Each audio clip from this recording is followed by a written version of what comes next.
और वहाँ अगर नरेश भाई का आप जो नाम ले रहे हो, अगर वो कहते हैं कि बाप पार्टी से चुनाव लड़ेंगे, तो वहाँ की क्षेत्र की जनता तय करेगी कि उनको लड़ाना है कि नहीं लड़ाना। करेंगे कि अंतर चुनाव में हमारा क्या रहेगा, क्या हम स्वतंत्र चुनाव लड़ेंगे या किसी के साथ में चुनाव लड़ेंगे या किसी को साथ में लेकर चुनाव लड़ेंगे। कुछ समय बाद हम हवाई जहाज क्रेश हुआ, वहां पर 1-1 करोड़ डिमांड की, 1 करोड़ रुपए मिला। क्या ये थाने के अंदर डेथ, थाने के अंदर मारपीट होने से हॉस्पिटल में डेथ हुई है, तो सरकार की जिम्मेदारी थी। बांसवाड़ा डूंगरपुर के सांसद राजकुमार ओझी हमारे साथ हैं। राजकुमार जी, सबसे पहला बड़ा मुद्दा राजस्थान में चल रहा है अंता उपचुनाव, आप कैसा देख रहे हैं उसको लेकर? क्या आपकी पार्टी उतारती है अगर नरेश मीणा, क्योंकि वह कांग्रेस से टिकट की मांग कर रहे हैं, लेकिन उनका कहना है कि अगर वो टिकट नहीं देती है तो फिर वह दूसरा रुख अपनाएंगे। आपकी पार्टी वहाँ पर क्या तैयारी करी, क्योंकि नरेश मीणा से आपके विधायकों की भी मुलाकात हुई है? देखो, वहाँ का उपचुनाव हमारी पार्टी का जो हमेशा रहा है कि स्थानीय लोगों के, स्थानीय जो कमेटी है उनको हमने स्वायत्ता दे रखी है, उनको अधिकार दे रखा है कि वहाँ का निर्णय किस तरह से करना है। अगर वहाँ की क्षेत्र की जनता किसी को उम्मीदवार बनाती है, अच्छे व्यक्ति को बनाती है, तो भारत आदिवासी पार्टी मजबूती से चुनाव लड़ेगी।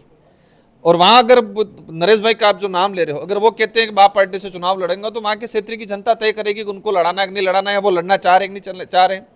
ये कुछ समय बाद हमारी प्रदेश कार्यकारिणी इसका सार्वजनिक करेंगे कि अंतर चुनाव में हमारा क्या रहेगा, क्या हम स्वतंत्र चुनाव लड़ेंगे या किसी के साथ में चुनाव लड़ेंगे या किसी को साथ में लेकर चुनाव लड़ेंगे। कुछ समय बाद हम तय करेंगे। एक धर्मांतरण बिल जो विधानसभा में पारित हुआ है, कई जगह कहा जा रहा है कि यह जो आदिवासी जो धर्मांतरण हो रहा है उसको रोका जाएगा, उसको आप कैसे देखते हैं?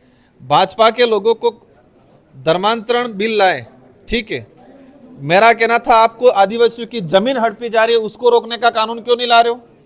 उसको तो ऑलरेडी कानून बना हुआ शेड्यूल 5 का, उसको आप इंप्लीमेंट क्यों कर रहे हो? आपको लाने की जरूरत नहीं है। आदिवासियों के लिए आपको इतनी चिंता है तो धर्मांतरण कानून से ज्यादा आपको आदिवासियों की जमीन सुरक्षित करे, आदिवासियों का रिजर्वेशन सुरक्षित करे, आदिवासियों का जल जंगल जमीन सुरक्षित करे, उनकी पहचान सुरक्षित करे, उनकी संस्कृति को सुरक्षित करे, ये कानून लाने की जरूरत थी। और कानून भी लाने की जरूरत नहीं, शेड्यूल 5 में प्रावधान है, उसी को आप लागू कर दो, आधी चीजें, आधी समस्या ऐसे समाधान हो जाएगी। धर्म के नाम से भाजपा के लोग राजनीति करना चाहते हैं, और जब तक धर्म का देश की जनता के लोगों के अंदर चमका रहेगा, धर्म आस्था का विषय, सत्ता का विषय नहीं है। धर्म एक आस्था का विषय, सत्ता का विषय बना दिया उन्होंने।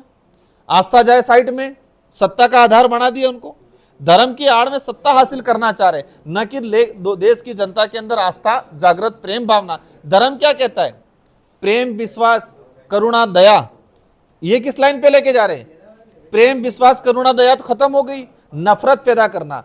धर्म का आधार, धर्म का उद्देश्य नहीं होता कि नफरत पैदा करना, ये नफरत पैदा कर रहे हैं। धर्म दया, करुणा, प्रेम भावना सिखाता है, लेकिन उन्होंने सत्ता का हथियार बना दिया है धर्म को। धर्म की आड़ में सत्ता हासिल करने का उन्होंने एक हथियार बना रखा है। 2 साल हो गए आपके पार्टी को, 4 विधायक और 1 सांसद, अब आगे क्या रणनीति? पंचायती राज चुनाव भी, पंचायती राज चुनाव में पूरे आदिवासी बाहुल्य क्षेत्र के अंदर हम लोग, और साथ ही अन्य क्षेत्र के अंदर भी हम लोग अन्य समुदाय के साथियों के साथ भी मिलकर हम चुनाव लड़ेंगे, और हमें उम्मीद है पंचायती राज में भारत आदिवासी पार्टी को एक शानदार सफलता मिलेगी। एक आखिरी सवाल, जो मामला हुआ आपके डूंगरपुर में दिलीप वाला, उसको लेकर कई सारे अब जो विवाद है वो उस पर देखने को मिल रहे हैं कि जो आपकी पार्टी को लेकर आरोप लगे कि उन्होंने इस मामले को राजनीतिक तूल देने की कोशिश की गई। एक मोताना जिसको लेकर जिक्र किया गया कि मोताने को लेकर धरने पर बैठ गए। भाजपा के लोग कई आंदोलन करते हैं, कहाँ मुआवजा मांगते हैं, वहां तो उनको ये नजर नहीं आता है। राजस्थान के अंदर ही नहीं, पूरे देश के अंदर हवाई जहाज क्रेश हुआ, वहां पर 1-1 करोड़ डिमांड की, 1 करोड़ रुपए मिला। क्या वो मोतराना नहीं था?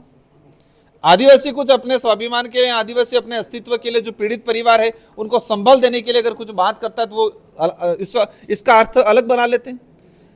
हवाई जहाज वाला हुआ वो भी गलत हुआ, इन परिवार को मिलना चाहिए था आर्थिक संबल, सरकार की जिम्मेदारी थी। ये थाने के अंदर थाने के अंदर मारपीट होने से हॉस्पिटल में डेथ हुई है, तो सरकार की जिम्मेदारी थी। हमें तो कहा था परिवार को 1-1 करोड़ रुपया मिलना चाहिए, लेकिन सरकार ने दबाने का काम किया और थोड़ा बहुत मदद किया। तो ये जिस तरह से कुछ लोग आरोप लगा रहे हैं, वो लोग हैं जो उनके अंदर जातिवादी भरा हुआ है, ठूस ठूस के जहर। वो लोग हैं जो अवैध धंधे करने वाले लोग थे, और अवैध धंधे करने वाले लोगों को और पुलिस वाले उनको श्रेय देने का काम करते थे, उनका पेट्रोलिंग करने का काम करते थे। ऐसे लोगों को तकलीफ है, बाकी सर्व समाज को तकलीफ नहीं है। सर्व समाज का परिचय क्या उनका? सर्व समाज का उनकी नजर में अर्थ ये है कि अवैध धंधे वाले लोग, कुछ विशेष विचारधारा वाले लोग, इसके नाम से सर्व समाज की आड़ में माहौल बना रहे। सर्व समाज तो वहां आया था, सभी समाज के लोगों ने वहां पर समर्थन दिया दिलीप भाई को। Thank you. तो ये थे बांसवाड़ा डूंगरपुर सांसद राजकुमार रोत, जिनसे हमने बात की कि ये क्या इस पर सोचते हैं और क्या विधानसभा जो चुनाव है उस पर क्या सोचते हैं। TV9 के लिए राजेश डांगी।